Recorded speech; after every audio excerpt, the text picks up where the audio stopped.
All right, we are in Genesis 19, as has been spoken of here.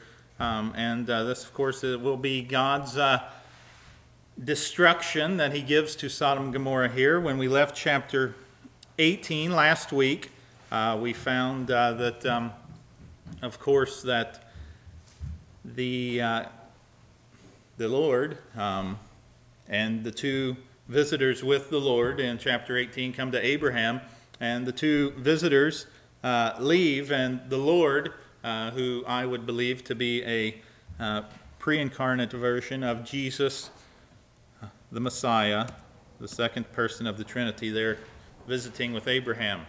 I think that's a pretty common belief. Not that that makes it right. Just because everybody's doing it doesn't make it right, and just because, how that goes. But that's pretty common. But of course, we have Abraham's pleading there with God about the people, and for 40, for 50, for 30, for 20, for 10, and he says, "I'll spare it for 10."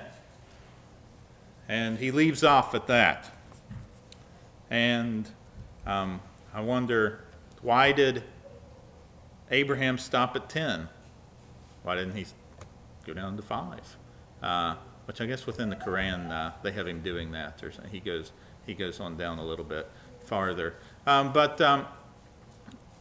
As we get into this, it's possible. I mean, this isn't given for certain, but it's possible that Abraham was thinking that, well, Lot has at least influenced everybody in his family, and maybe one or two others. So that's a possible reason why he stopped at 10. It's possible he didn't want to be selfish. It's possible he didn't want to sort of tempt or test God there and overstep his bounds. But I think that maybe that might have been running through Abraham's mind, the idea that well, Lot has at least everybody in his family, and maybe some other, just one or two others for each person that are in his house here in this event in chapter 19, and you're just there to your 10. But of course, they didn't make it to their 10. In fact, by the time they got out, the number of people that left, it was down to 3. And so they had some difficulties there. Let's read verses 1 through 3 of chapter 19. There came 2 angels to Sodom at even, and Lot sat in the gate of Sodom, and Lot, seeing them, rose up to meet them, and he bowed himself with his face toward the ground. And he said, "Behold now, my lords, turn in, I pray you, into your servant's house, and tarry all night, wash your feet, and you shall rise up early and go on your ways."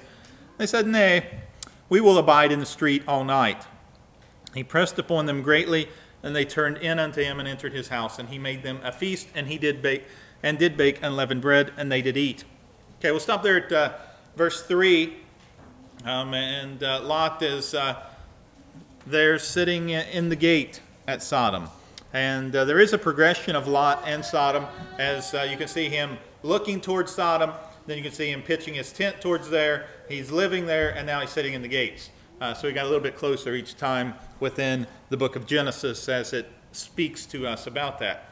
Now, that's not a guarantee that that's the progression he made, but it's clearly showing us a progression that he became more comfortable in entering into the place and living there and sitting in the gates, which is a place where the leaders would gather to discuss events. It's a place where judges would be to make decisions. Some say Lot is like a magistrate or a high official here. We don't know that. He may be, he may not be.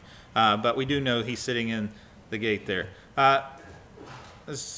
It can be pointed out that 2 angels, this is pretty much without a doubt the 2 guys that left Abraham. And I think there are probably some translations that in the Hebrew here for the 2 angels it's the. It does have the definite article there. So just a little bit there that it is the 2 guys that left Abraham, which I think we could gather that from just inferring that from keeping everything, if you read chapter 18 and 19 together there, though in our day and age absolutely nothing is taken for granted. So, but he's sitting there. He sees them. He rises up to meet them. Does he know who these guys are at this point? Nobody really knows. I'm inclined to think that he does, that he knows that these people are very, very different. And at the very least, if you disagree with that, that's fine. Hopefully neither one of us will lose any sleep tonight over disagreeing on that if we do disagree. I think he's inclined to know at least something special is going on here. From archaeological evidence, it's believed that these cities were pretty large. Or this city was. Sodom was. The other cities of the plain were smaller, it is believed, and the digs of where they think this place is, or even, there's a couple major places where they think it is. We'll look at that in just a moment. But this is a big one, and one of the places has graves of up to 1 million people. So, it's not Merrill, I guess, is what we could say. But we tend to think, I don't want to put you in that basket. I tend to think, sometimes in my mind that as I read these old stories, that it was just a small, tiny village, and they were just barely subsisting, and this village turned a little bit wicked, and gee, that's a shame. But it was probably a pretty big place, as is what we tend to find. We'll find big cities will usually have a lot of wickedness in them. Not always, but lots of time that's what we're finding. But he sits in the gate there, and he bows himself toward them. And it's a big city, so I'm inclined to think that he knows these people are really important at the very least. They're different, something about them. If there's that many people that we have graves for there, then how many people were coming to visit? I'm not thinking that he did this to everybody that came to visit, or else he had a really busy household, cooking meals for people.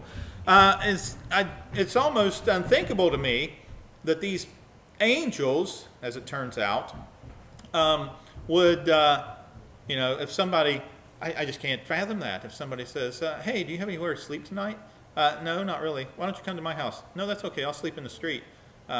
It's just unthinkable to me. I mean, I guess my culture is a little bit different than theirs, but sort of, I mean, it just comes off as a blatant, and not in a bad, I'm not saying it's bad, but it's just a sort of in your face. As we're reading it, to me, it's like a test for, and we know God does test us at times when things, we're confused about things sometimes, where, God may be testing us. No, not everything is a test from God, but sort of seems like that to me on that one. But he pressed upon them greatly, and they turned into him and entered into his house. He made them a feast, did bake unleavened bread, and they did eat. First occurrence here is from where we really have, speaking of leaven, we won't really find it again until we get to Exodus, and they're leaving Egypt. First instance of this dealing with unleavened bread. He made them a feast. It's kind of odd that his wife didn't make the feast there. It's not pointed out. It's possible that she did not share his excitement about having these visitors. It's possible. Again, I think maybe they knew a lot of who these people were. We know that she longed for the city, that she loved this place, that she, didn't want to leave, obviously. But he makes the feast and did bake unleavened bread, and they did eat. So they ate. All right, verse 4, before they lay down, before we do that, let's take a look at the where it might have been. And I know all of you are excellent biblical geographic scholars, right? Okay, me either. Okay, here's the Dead Sea. We know that it's without a doubt somewhere in this area. Jerusalem, I think it is in Genesis chapter 13. This is where, at Bethel and Ai. And the land was not able to bear them in verse 6 of chapter 13. They dwelt together. Substance was great. They could not dwell together. Strife between the herdsmen. And is not the whole land before thee? And Lot lifted up his eyes, and behold, the plain of Jordan, which will be right in here. Bethel and Ai were right there, right above Jerusalem. So it seems a lot more likely that he would look over this way as opposed to looking all the way down there. That's a far greater distance. And Jordan River here, and a plain known right there, or a disc, a circle of lushness right there, because that's they had very good irrigation systems right there. So as it flows in, and actually I think still on maps you'll see that it splinters off into many different tributaries right there as it empties into the Dead Sea. So it's likely where it was at, and he chose him all the plain of Jordan. Lot journeyed east, so he goes over that way. And Abraham dwelt in Canaan. He pitched his tent toward Sodom there in chapter 13, just toward it. He didn't actually go there. And it tells us the men of Sodom were wicked and sinners before the Lord exceedingly. It's not mentioned in the Bible, the city of, or not mentioned outside of the Bible, the city of Sodom. So, of course, you know, things that are mentioned in the Bible that are mentioned outside the Bible receive great scrutiny. This one, of course, that's not mentioned outside the Bible, of course, will be a total myth to many people. But there is, they found a couple of places that they think might be it, and one of them, I think Mr. Paul Cook referenced this about they found bodies still there, and basically it looked like a nuclear bomb went off to some of the bodies.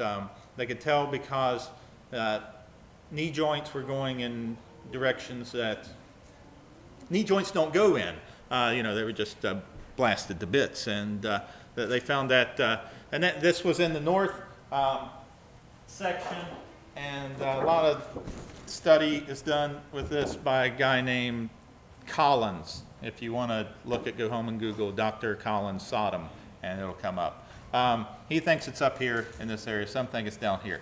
I tend to agree that it's right in there. But they found one huge city in this area, and 4 others that would fit into the other 4. And the big one would be Sodom.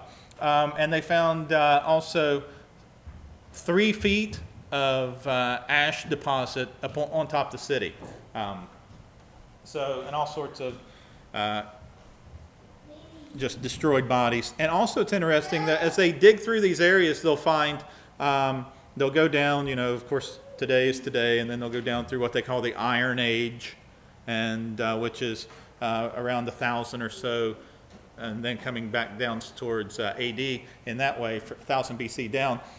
Middle Bronze, which is about 2200 to 1500 BC. Which is, of course, exactly about when they would be living. Abraham about 2000 or so in there. But what they find is a lot of Middle Bronze, Abraham Lot's era stuff they dig up in these cities, and then they find like 700-year gaps. Like for some reason the place was just totally destroyed. And of course, that's exactly what the Bible would tell us, that the place was totally destroyed. So it's kind of interesting. There's another guy, if you look this up at all, you'll come across a guy named Wyatt. So if you find a guy named Wyatt doing stuff on Sodom and Gomorrah, you should stay away from that guy. It's a lot of the stuff he says, it would be nicer if it was true, but he's about the only one that can verify these things, and you know, sort of stuff like that. And he's a guy that's found the Ark of the Covenant, the Ark of Noah, Sodom and Gomorrah, the chariots under the Red Sea, and all sorts of stuff like that. What are you laughing about? Stay away from Wyatt. Collins is very thorough, it appears, and has been vetted, if you will. So they do think they've probably found locations of that. It's, you know, it's interesting that fits in, and the bodies were just essentially blown to bits. We'll talk about that later as we move on. But before they lay down, the men of the city, even the men of Sodom, compassed the house round, both old and young, all the people from every quarter. And they called unto Lot, and said unto him, Where are the men which came into thee this night? Bring them out unto us, that we may know them. And Lot went out at the door unto them, and shut the door after him. So he goes out to talk to them, and he says, I said, I pray you, brethren, do not so wickedly. Behold now, I have 2 daughters which have not known man. Let me, I pray you, bring them out unto you, and do you to them as is good in your eyes. Only unto these men do nothing, for therefore came they under the shadow of my roof. They said, Stand back. And they said, Again, this one fellow came in to sojourn, he will needs be a judge. Now we will deal worse with thee than with them. And they pressed sore upon the man, even Lot, and came near to break the door. The men put forth their hand, pulled Lot into the house, and shut the door. Okay, stop there at verse 10. And there is evidence also that Lot may have been a high-ranking official there. Fellow came in to sojourn. He needs to be a judge. He's not going to tell us what to do. He just came in here from over there because they didn't like him over there, and now he's trying to tell us what to do, really dealing there with verse 9. But and says, well, you think we're going to do something to them? Wait till you see what we do to you. And at that point, the angels pulled Lot back into the house and shut the door. It has also been found that the doors of this day were extremely heavy duty. Extremely, because you might think, well, let me tell you, it wouldn't take a whole lot to kick the door down over there. Really, a little bit stronger wind and it's probably coming in. So, couldn't they have just kicked the door? These were very strong doors, probably, they said the hinges were extremely, extremely heavy duty. The doors would have been very thick, so that would have caused trouble breaking the door down, as well as the blindness that they are soon struck with might cause a little bit of difficulty getting into the door. Okay, this scene that we've just read, if it weren't so familiar, would just be downright shocking, and we would probably be blushing to read this thing in a church service. We would think, this is absolutely madness. How in the world can we be reading this? So they're getting ready to go to bed, and the men of the city, the men of Sodom, they come all around, old and young, everybody from every quarter. I mean, it's one thing, and it's horrific when we have a rape, or, we have one isolated event, or we have a homosexual rape, or whatever it might happen to be, of any kind. That's just horrible. An isolated, but look what's happening here. I mean, we've got everybody, and it's like a shark with fresh blood in the water. I mean, they're coming, they're circling, and they're going to get what they want, or so they think. And they said, bring them out. We want to know them. They want to have intercourse with them, or rape them, and intercourse somewhere involved in that probably in some way. It's rather sickening to think of. But Lot will not let them do that. Now, of course, there's a lot of discussion regarding this passage. Is this just dealing with hospitality? Is the city destroyed because of lack of hospitality? I think that's a rather silly argument. Is it destroyed solely for homosexuality? Again, I think that's a rather silly argument. That's not an excuse for homosexuality. We're saying homosexuality is okay, but it's clear from our own land that homosexuality is not an immediate death knell to the country. God is very gracious. That is in no way a recommendation that homosexuality is allowed under the gospel or by God. It is not. And indeed, we know that this town gives rise to the name, within our own land of Sodomites. Another argument from this is many will mention or think that one of the reasons for judgment is going after strange flesh, not in the sense of a homosexual way, but in the sense of an angelic way. That there are many people that would hold to that, and in Jude chapter 1 verse 7, the only chapter, verse 7, cities about them, Sodom and Gomorrah, like manner, giving themselves over to fornication, going after strange flesh. The reason they sort of have an argument there is strange is the word, he could have just come out and said because they were being homosexuals. But he didn't say that. He said because they went after strange, which is actually the word for heterosexual. It's hetero, strange, different. heterosexuals have male and female are different, contrary to what we may be told today. They are different. So that's why people will use that argument there in verse 7 of Jude, strange flesh, different from their own.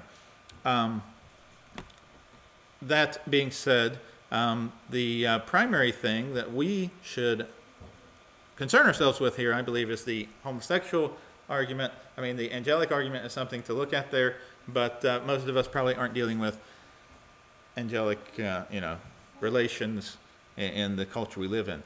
We are dealing incredibly so with homosexual relations in the culture we live in, and the agenda moving forward with that. It's been pointed out that it's quite amazing what God must have thought of this. It's even more quite amazing what God must think of ours today. Because these people, they hadn't had a couple millennia of, let's take America, for example. There's a few hundred years here of gospel teaching widely available and everywhere available. And then we slide off into this, and not just people that we would term liberal, but rather even the churches embrace that and saying it's okay to do this. And what God must think of that even more than these people who, we don't know what they were taught, but it probably stands to reason they didn't have the same foundation that America did.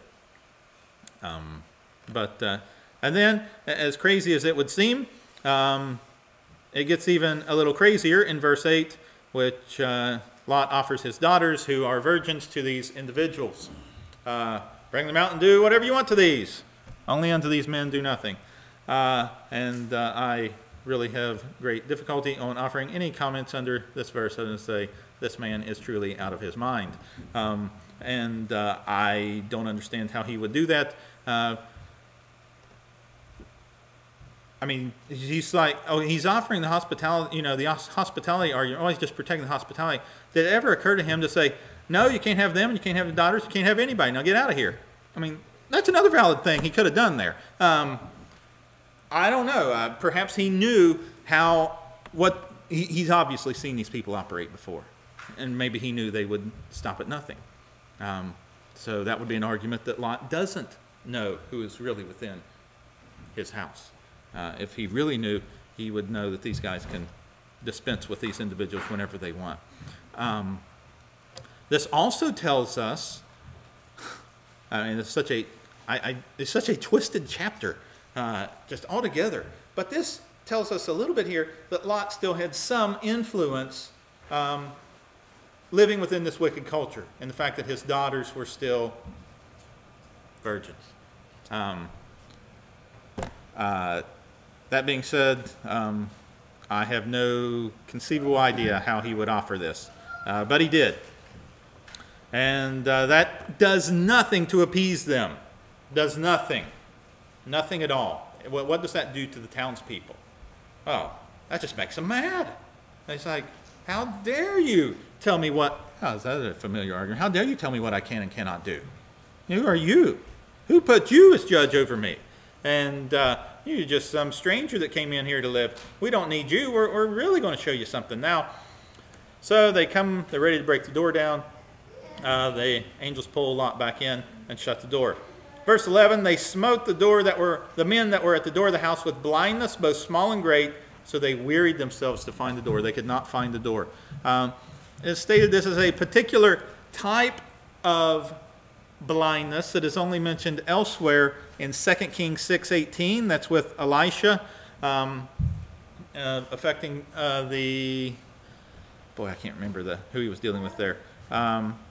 Who was dealing there with blindness. I want to say, is it Assyrians? But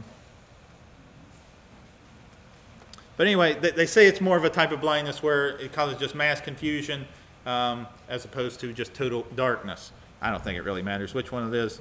They were in a world of hurt, and it's going to get a whole lot worse before it gets better for these individuals. So they cannot find the door. Verse 12, the men said unto Lot, hast thou here any besides? Son-in-law, thy sons, thy daughters, whatsoever thou hast in the city, bring them out of this place. This verse infers that it is possible that he had sons.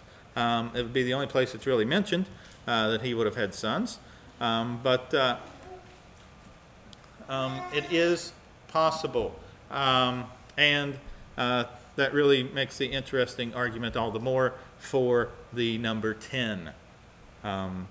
In verse 14 down here, Lot went out and spake unto his sons-in-law, which married his daughters, so there's 2 of them. So it would stand to reason there are 2 wives. And there's Lot and his wife, so that makes 6. The 2 daughters at home, 7 and 8. If there are multiple sons, as is implied at least by these men would know, that would make 9 and 10. Nonetheless, he has no influence on anyone except those living under his own roof, and not a whole lot upon them. I was saying, you better get out of here. Verse 13, we will destroy this place because the cry of them is waxing great before the face of the Lord, and the Lord has sent us to destroy it. God is incredibly merciful. We see that even within our own country and our own land that is so full of wickedness. It's hard to fathom when we, because when you take a look around and you investigate and you think, is it really this bad? And no doubt after you look at it and you say, it's not this bad, it's worse. It's far worse. And that's exactly what we have here in Sodom. It's incredible how bad it is. He goes out, he speaks to his sons-in-law, which married his daughters, and said, up, get you out of this place. The Lord will destroy the city. He seemed as one who mocked. They were laughing him to scorn. Hey, what are you talking about, you silly old man? Verse 15, when the morning arose, then the angels hastened Lot, saying, arise, take thy wife, thy 2 daughters, which are here, lest thou be consumed in the iniquity of the city. While he lingered, the men laid hold upon his hand, and upon the hand of his wife, and upon the hand of his 2 daughters. The Lord being merciful unto him, they brought him forth and set him without the city. It came to pass, when they brought them forth abroad, he said, escape for thy life, look not behind thee, neither stay in the plain, escape to the mountains, lest thou be consumed. I'm going to stop here at verse 17. They're still showing hesitancy, and they're still lingering here, as we even have that terminology used in verse 16. While he lingered. He's not, it seems to me that if someone tells me Merrill is going to be destroyed by a nuclear bomb at 12 o'clock tomorrow, as much as I like this place, I probably wouldn't be lingering. It's just while he lingered. They were slow, so that the men, the angels, take him by the hand, and the hand of his wife, the hand of the daughters, and the Lord being merciful takes them out of the city. Lot is a perfect picture of the carnal Christian of today. He has set his tent. He has set his tent down in the city of the wicked. He has lived there in the wicked, not so he can convert the wicked, but so that he can enjoy the blessings that come along with that. He finds that he can still keep his faith and yet also enjoy material and economic blessings by living there. And when you might confront someone about this, you'll find that they are not very quick to be eager to get rid of it. But you will be called a Pharisee and a legalist and a problem maker, and someone's causing division, someone whose ministry is marked by division and hate and attacking others, and you need to just be more full of love, a little more than you are, at least. Lot is essentially the same type of person here. He has set his tent in a place where it should not be. He has seen how close he can get to the world, to Sodom, one of the most wicked cities that we have a record of in the Bible, and still have some sort of faith. That would be somewhat a little bit tongue-in-cheek amusing if we did not have the same exact occurrences happening within our own day. Not amusing as in, haha, that is funny, but just the wry, can you believe it? So they're telling them to get out, and they said, neither stay in the plain, escape to the mountain, lest you be consumed, verse 17. And Lot said, whatever you say, you got it, I'm out of here. Actually said, oh, not so, my lord, not so. No, you can't do that. This, behold now, thy servant has found grace in thy sight, and thou hast magnified thy mercy, which thou hast showed unto me, and saved my life, and I cannot escape to the mountain, lest some evil take me and I die. So, yeah, I realize that God has sent you guys, and you're going to destroy this place. There's little doubt of that. But there's no possible, and I realize that God has shown me mercy in allowing me to be saved through this matter, but there's no possible way God could possibly save me in the mountain. He couldn't keep me there, could he? I mean, he could keep me to get out of this place, but it's quite the whole, as I said, the whole chapter is somewhat twisted of the decisions that people make here. Lest some evil take me, and I die. Behold now, this city is near unto me. It's a little one. Let me escape thither. Is it not a little one? And my soul shall live. He is quite bold here to be, just let me go over here to this city. I can't possibly go to the mountains and get away from the city. That would be horrible. He said unto him, see, I have accepted this concerning this thing also. I will not overthrow this city for which thou hast spoken. The boldness pays off apparently to some measure. Verse 22, haste thee, escape thither, quickly, haste, fast, move. I cannot do anything till thou be come thither. I can't do this until you're gone. He was truly blessed by God. Therefore the name of the city was called Zoar, that is, meaning little. The sun was risen upon the earth when Lot entered into Zoar. Verse 24, then the Lord rained upon Sodom, upon Gomorrah, brimstone and fire from the Lord out of heaven, and he overthrew those cities and all the plain and all the inhabitants of the cities, that which grew upon the ground. That's pretty much everything, if you're keeping track. He overthrew, he destroyed it. It's totally destroyed. Of course, we have verse 26. His wife looked back from behind him, and she became a pillar of salt. Raining brimstone and fire. Couple of things could have happened there. It could have been God rained brimstone and fire, like he said. I know that's pretty radical to think about, but it could be exactly what happened. Brimstone and fire could have been, some have said there's a huge fault line there. I cannot think of the name of it. It might be Great Rift Fault or something to that effect.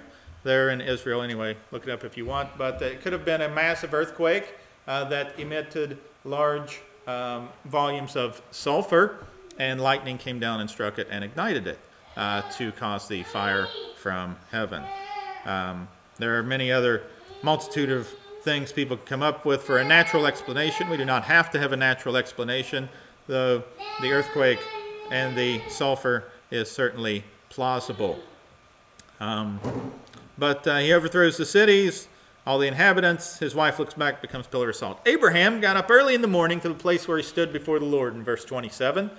He looked toward Sodom and Gomorrah and toward all the land of the plain, and behold, and lo, the smoke of the country went up as the smoke of a furnace.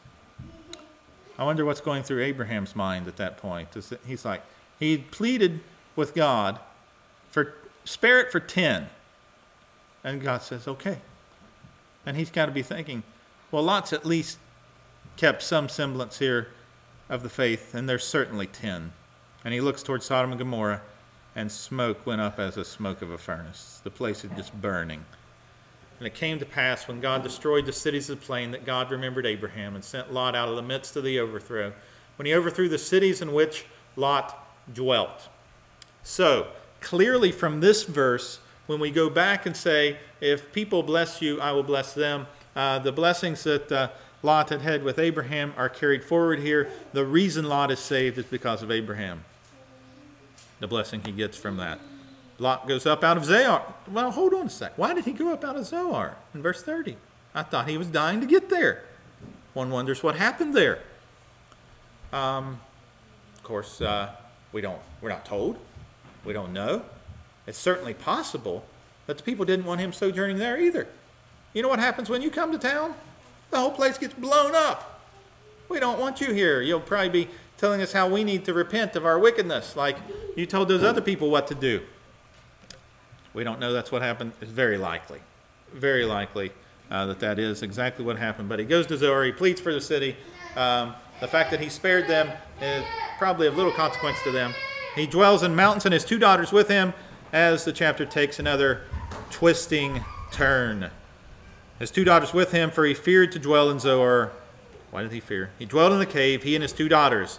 And the firstborn said to the younger, our father is old, and there is not a man on the earth to come in unto us after the manner of all the earth.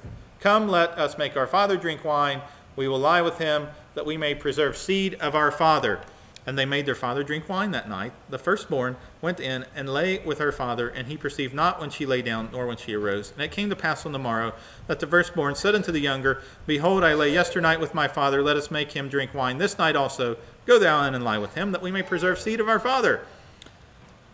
And they made their father drink wine that night also, and the younger arose, lay with him. He perceived not when she lay down, nor when she arose. Thus were both the daughters of Lot with child by their father. And the firstborn bare a son, and called his name Moab. The same is the father of the Moabites unto this day. And the younger she also bare a son, called his name Ben-Ammi. The same is the father of the children of Ammon unto this day. I couldn't have made that up if I wanted to. I mean, that's just absolute madness. What a chapter. It certainly wasn't boring. It nearly leaves you speechless.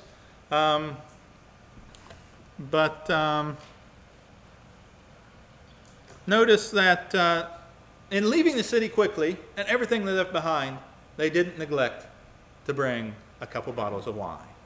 They remembered to do that. And interesting, if nothing else. I guess you could give them some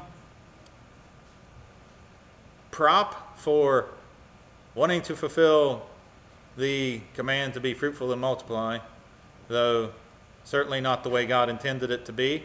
However, we view this through our eyes and what we live in. In their day, remember also Abraham marries his half-sister. In their day, we don't have the Mosaic Law written out yet that we see here, though certainly they knew it to be wrong. But also look at the things they've just endured in the previous 24 to 48 hours. I mean, I'm not saying that's an out to say this is okay. You know, hey, if your city gets blown up, it's okay to do all this stupid, ridiculous sin that you can come up with. But looking at it, you know, what they've gone through, what is written down for them, not what is written down for us. The examples they have before them, and everything that's there. So you might be able to sort of understand it a little bit, maybe. I don't know. It's, like I said, a twisted chapter of the, and I say twisted in the sense that these people are nuts. And just the things they do and that they think are okay. I'm not saying it's twisted in the sense of why did God write this down? He didn't know what he was doing. I'm just saying this is really weird. But lots of other things. This whole book of Genesis can be really weird at times. Just about any chapter can be.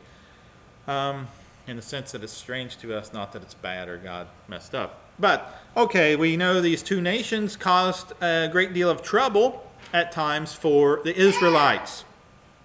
But we can also know that from the Moabites, we will have the lineage of Christ pass through there, through the person of Ruth. And so, don't follow their example. Things are written so you don't follow their example. That's a very good advice to take. Most assuredly, do not follow these people's example. It's also quite interesting to see the judgment that was put upon them. And what would have spared them was just a few righteous people. And that, by all accounts, that was not a large percentage of the population. You know, we might think that 10 people, well, it was a tiny, tiny village, 10 people, you know, it might be quite a lot. Archaeologically, it's showing us that, no, it is quite a, generally the population in Scripture appears to be higher than we think it is. It appears to be higher than we think it is. For, you know, I don't know why we would think that people weren't very good at being able to be fruitful and multiply, but that they apparently were very good at it. Even Lot and his family here were very good at it just a few days after, by all accounts, after this occurred. But we often think it's some tiny, remote, hick place that can't really, you know, understand things. But It's usually a large city, and that we're seeing here. Look at the example there. I'm of the mind that there were a lot more people than we would give him credit for, and I'm of the mind that 10 righteous would have spared it. That doesn't mean 10 righteous in America will spare America for all time. It doesn't mean that. But it does mean, I think, as a principle, we have nothing guaranteed, and God can do whatever God wants to do whenever he wants to do it. That's what makes him God and me not and you not. But that we do know God will honor things when the righteous are there and when the righteous act. And you got to act to be righteous. Sometimes we think we can be righteous by just, having a nice feeling in our heart. Nice feelings are nice, but it doesn't make you righteous. I might have a nice feeling from eating 4 pieces of pizza. Doesn't make me righteous. But we can feel things, but we have to act. We have to act. And, of course, they couldn't find 10 righteous there. How many can they find in our land? I don't know. We're not going around checking who is and who's not. We concern ourselves with what we are and what we do. All right, that concludes our study on chapter 19, all 38 amazing verses of it. Let's have a word of prayer. Dear God, we thank you for this day, for this time together. We thank you for each one that is here. We thank you for your word that is laid before us and for the examples that we see and even the bad examples we thank you for, and we pray that we would be able to learn from those and to be honoring to you, to live a righteous life before you and before the world that we live in, a world to us that seems much like the one that we've read about here, though we know that you are still active and working here. We pray that you would use us within your efforts to draw men to yourself. Pray that we would be strengthened, that you would protect us and watch over us, and be with us as we go from here throughout this week. And we ask this in Jesus' name. Amen. You're dismissed.